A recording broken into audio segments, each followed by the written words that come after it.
तो नमस्कार प्रणाम दोस्तों, रहुआ देखत बानी बिहारी बाबू डीके राजा।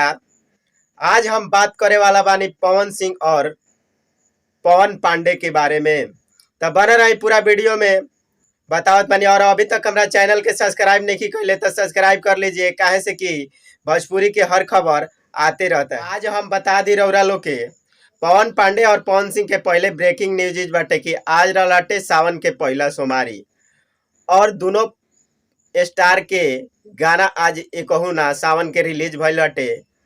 आज दोनों स्टार के एको गो गाना छोड़ल चाहत रहे, काहे से कि आज रहला सावन के सोमवारी।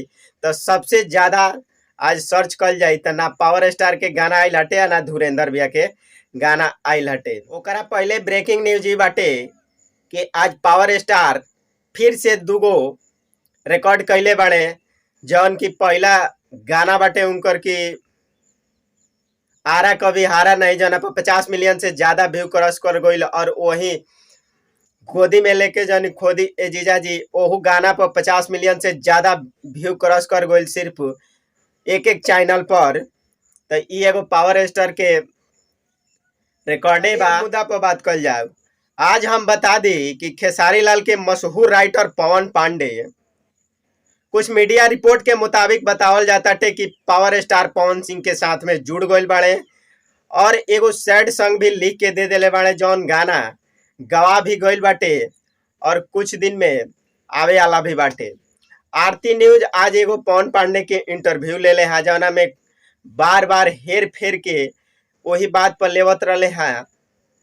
तो ओकरा मुताबिक पता चलत ताटे कि पवन पांडे खेसारी लाल के मशहूर writer power star Pawan Singh के साथ में जुड़ल बाड़े। हो सकता कुछ मीडिया रिपोर्ट के मुताबिक ये भी बतावल जाता टे कि पवन पांडे पावर स्टार के सावन के भी गाना देले बाड़े और गाना मार्केट में आई और बाजी। काहे से कि कबो कबो कुछ कुछ आरती न्यूज पर बतावत भी बाड़े कि हाँ आ जाई मार्केट में, तब कहल जाए कि आ गइल बाटे। तो ये बात से लागत बा कि पवन पांडे पवन सिंह के गाना सावन के भी देले बाड़े और सैड सॉन्ग भी आवत बाटे पवन सिंह के साथ में पवन पांडे जी के। तो कैसन लागे रउरा लोग के पवन सिंह के साथ में पवन पांडे के जोड़ी? तो रउरा लोग कमेंट में बताई और वीडियो के लाइक शेयर सब्सक्राइब जरूर करी।